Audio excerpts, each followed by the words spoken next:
I have the great honor to welcome His Majesty King Abdullah II, the King of the Hashemite Kingdom of Jordan. Your Majesty, I have the pleasure of knowing you for almost a quarter of a century, and I have to express my deep admiration for you.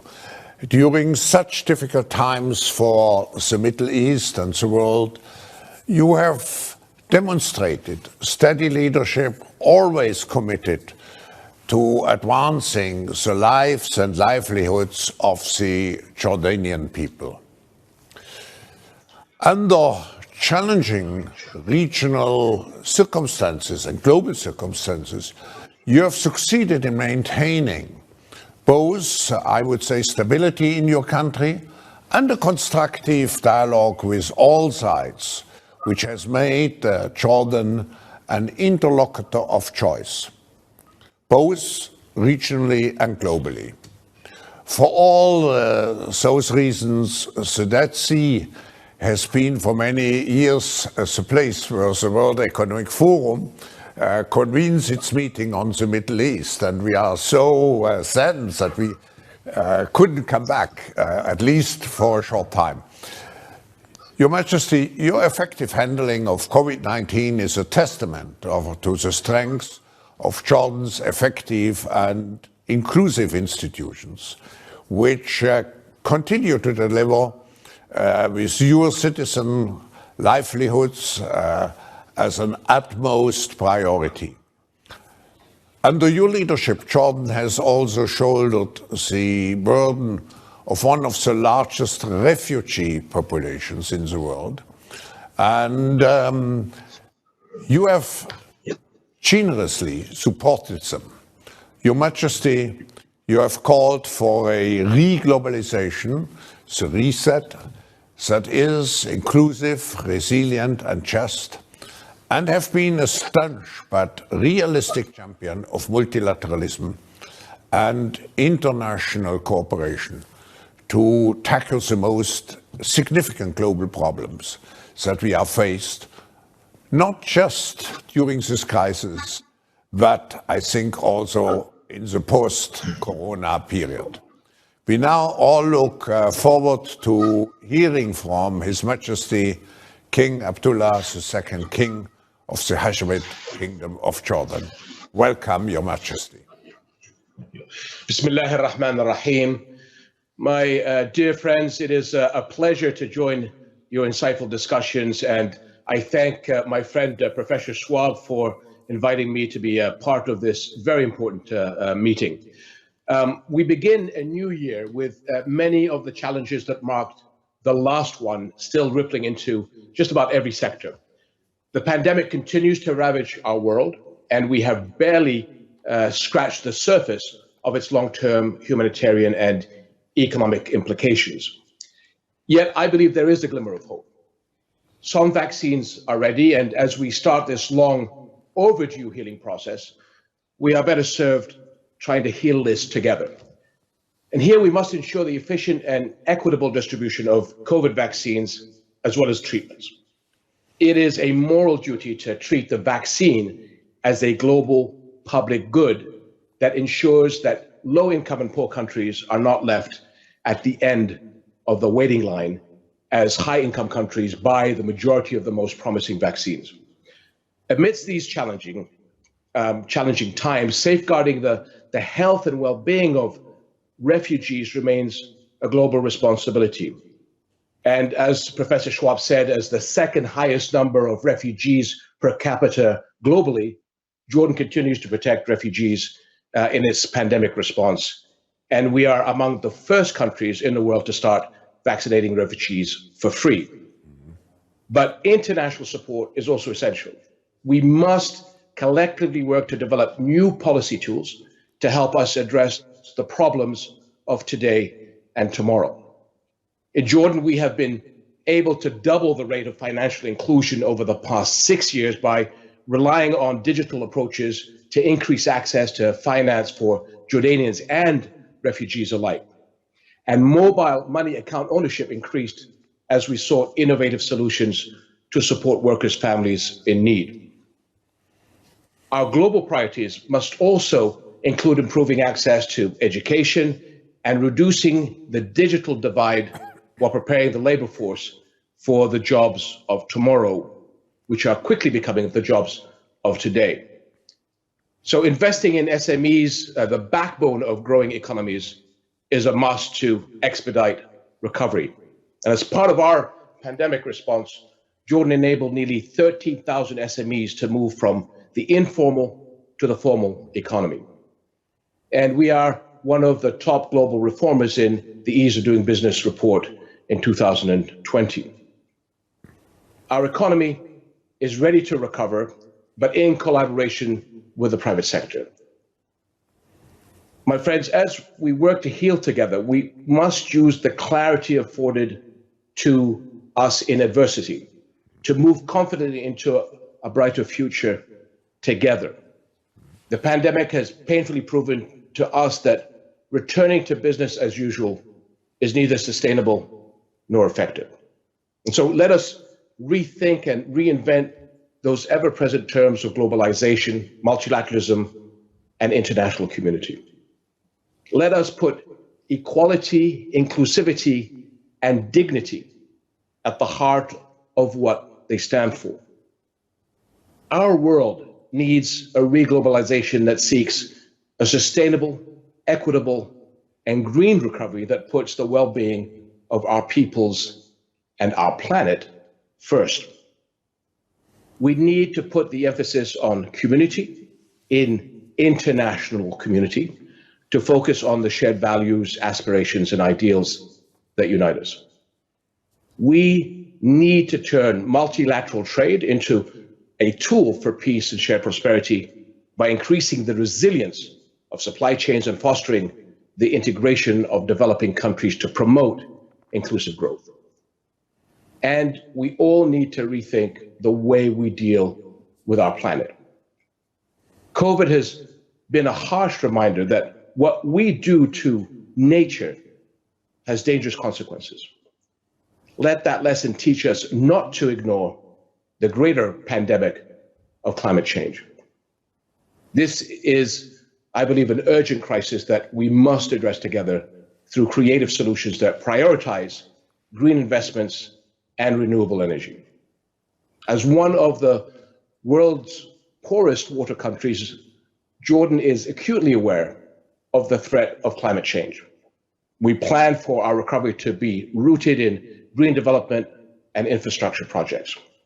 And our attention to climate change is also key as we work to counter the global threat of food insecurity, which has become even graver in the wake of the COVID pandemic, with millions of people at the threat of starvation. So we must work collectively to promote the adoption of sustainable agri-tech solutions that improve the resilience of global food systems to ensure accessibility, affordability, and quality while protecting our environment. So, my friends, this pandemic has made us all equal, and let that be one of the positive lessons we take from this difficult time as we look ahead. Let our empathy drive our progress and recovery as we build bridges to allow the better exchange of not only vital supplies and expertise, but also the exchange of hope and positive ideas. I hope that we let our humanity lead the way. Thank you very much, Professor Schwab. Thank you, Your Majesty. I'm delighted that you highlight so much that we are at a very critical moment, and I think we have now we see what the reasons for unsustainability of the world are, of the course we have chosen until now. So we have to go into the direction which you lined out. And I want to particularly highlight also your statesmanship by treating all your citizens as co-citizens, even if those are refugees, or particularly because those are refugees. But Your Majesty, let me come to your country, because you will commemorate the 100th anniversary this year of the Jordanian state since its establishment in 1921. And Jordan has found a formula for relative peace and prosperity in the unstable geopolitical landscape. But what milestones do you hope to see achieved in Jordan in the coming years? What is the most aspirational change, Your Majesty, you have in bringing your country forward and to ensure your country's future? Thank you, Professor. I mean, obviously, we in Jordan are very proud of the resilience and achievements of our people over the past 100 years, despite many regional and international upheavals. Unfortunately, if we look over the past 20 years, this region has had so many challenges year after year after year. But it's really, I think, the Jordanian people that has allowed us to be able to continue to look forward and look at challenges and turning them into opportunities. It is important as we go through the centennial for our country is now to really identify what does the next 100 years look like. And I think that with our young population, with their ability to understand what is coming, I am extremely optimistic and hopeful. Jordan, I think we've always punched above our weight because we believe to always do the right thing. You mentioned, giving vaccines to refugees. I think sometimes Jordan is sometimes taken for granted for a lot of the things that they do, because I think everybody knows that Jordan will always do the right thing. But that allows us, I think, a stronger voice in the international community because we are true to our word. We stick to what we say and what we try to do to help people beyond ourselves. And I think that's what gives us maybe a unique perspective on how to move forward. As you and I discussed just before this meeting, there's a lot of challenges in 2021 as we reset our global aspirations. Jordan will be at the forefront of that. Our young people, again, digitally minded, looking at the fourth industrial revolution, I think will be in the best position to take us forward and look at the opportunities, not only for our country, but for the region. And this is, I think, the year 2021 where we all have to step up and say, what can we do not only to help ourselves, but it is imperative to help others. As having been so much engaged in conceptualizing the fourth industrial revolution, I have to express also, let's say, my admiration for how your country has embraced, particularly with its young generation, the technologies of the fourth industrial revolution, and particularly digitalization. Let me come back to a last question. It is the equilibrium between taking care of the economy and taking care of the health of the people. And Jordan has recently announced that curfews will be lifted, schools and certain economic sectors will be reopening soon. This also depends, Your Majesty, on the availability and capability to vaccinate the people rapidly. Moving forward, how does Jordan plan to protect both lives and livelihoods while gradually reopening the economy? And what are, coming back to the fourth industrial revolution also, what are the sectors you envisage could present particularly new opportunities for growth and employment in Jordan in the post-COVID period? Well, I think we can all admit that there was no right way, or nobody can say we were absolutely successful dealing with COVID-19. We all had our good days and bad days. Jordan, we started out extremely well. We were probably the third best country in the world. Our figures were non-existent in COVID. But then, as always, complacency, people getting frustrated and not abiding by social distancing and masks. By the end of the summer, the numbers started to increase quite dramatically in Jordan, and we got ourselves into a very difficult situation. But when we were in a good position, we immediately thought, how do we help others? And so we managed to send aid to Western countries, to Eastern countries, whether it was in PPEs. We had hospitals on standby to go to Western countries. We actually sent to Lebanon a field hospital once they had the tragic bombing in the harbor. And I think that was the ability of looking beyond ourselves. And again, in retrospect, as we started getting into difficulty, countries came to help us. And I think that was a new attitude. We were very grateful, for example, to the United Arab Emirates, who provided us with a field hospital that I just inaugurated down in the south that has really taken the pressure off. We're back in a good position now, but I think the challenge is, how do we look now at the new world that we're dealing with?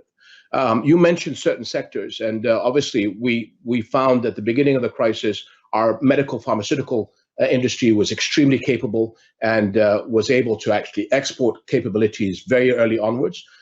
Food industry, again, was a very big export that we looked at. But that led us, I think, to really looking again at agriculture, which I think is one of the main things you'll see coming out of Jordan in 2021.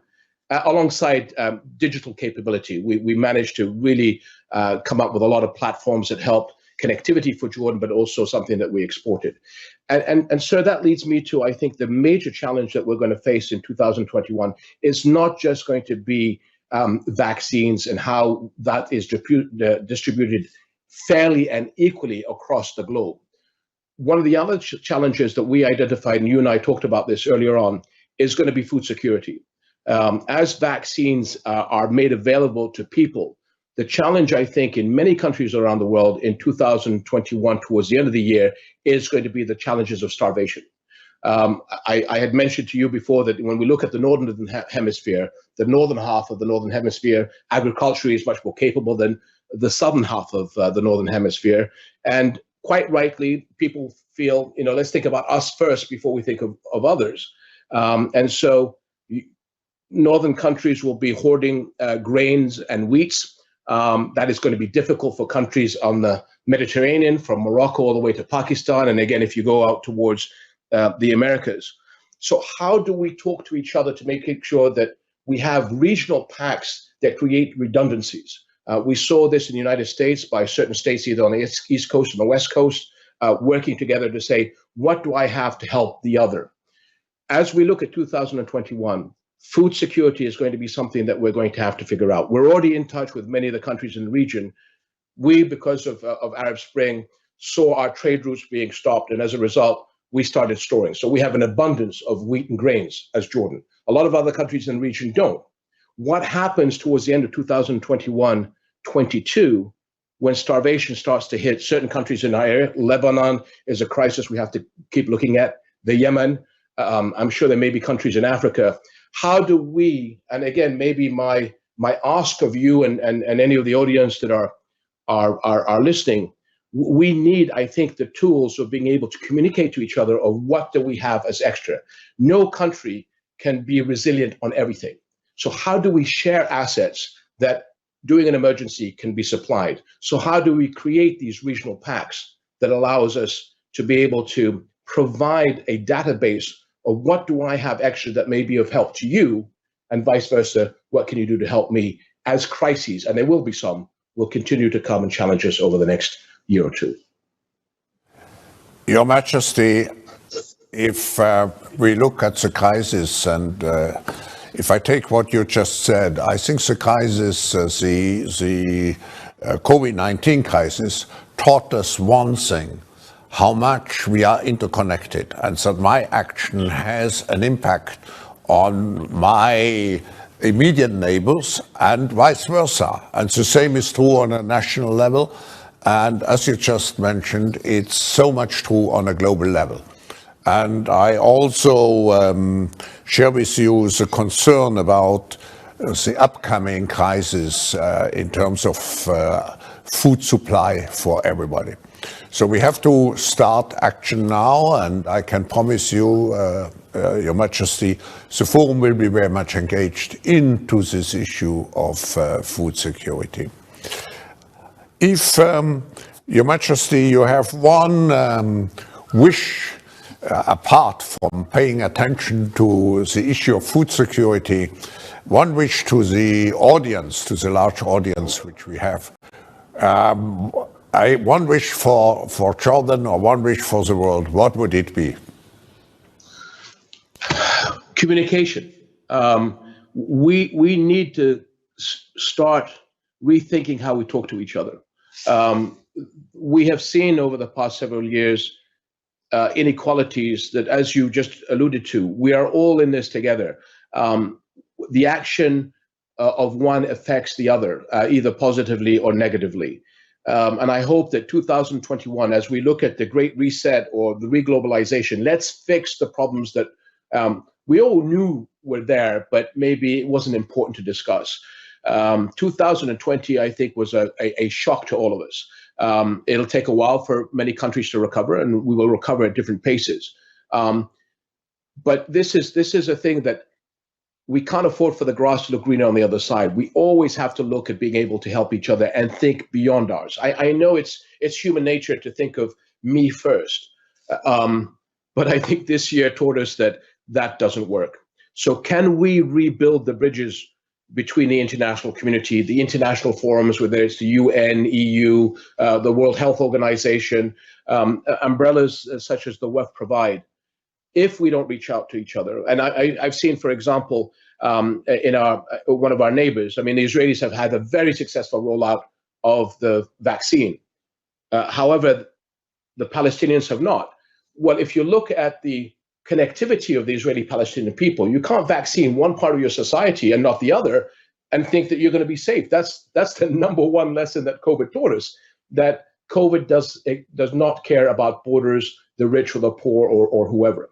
And I can see, again, Israeli businesses that have Palestinian employees saying, okay, I'm vaccinated and if half of my people are not, we're never going to be able to come over this. So I think that has to be, maybe if I can say, move away from politics to practicality. We've got to look at the practicalities and the challenges that are ahead of us to be able to communicate with each other and realize that we are one world, one small village, and talk to each other in dignity to be able to really start, I think, the new phase after COVID of what the world should look like.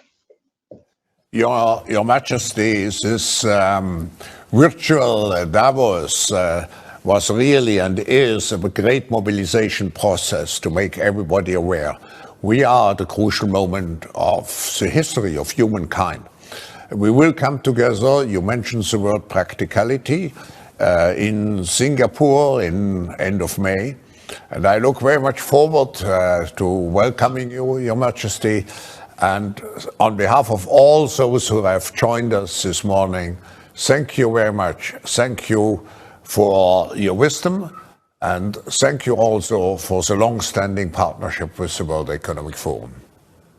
Thank you, my friend, and thank you all for watching. Thank you. Thank you.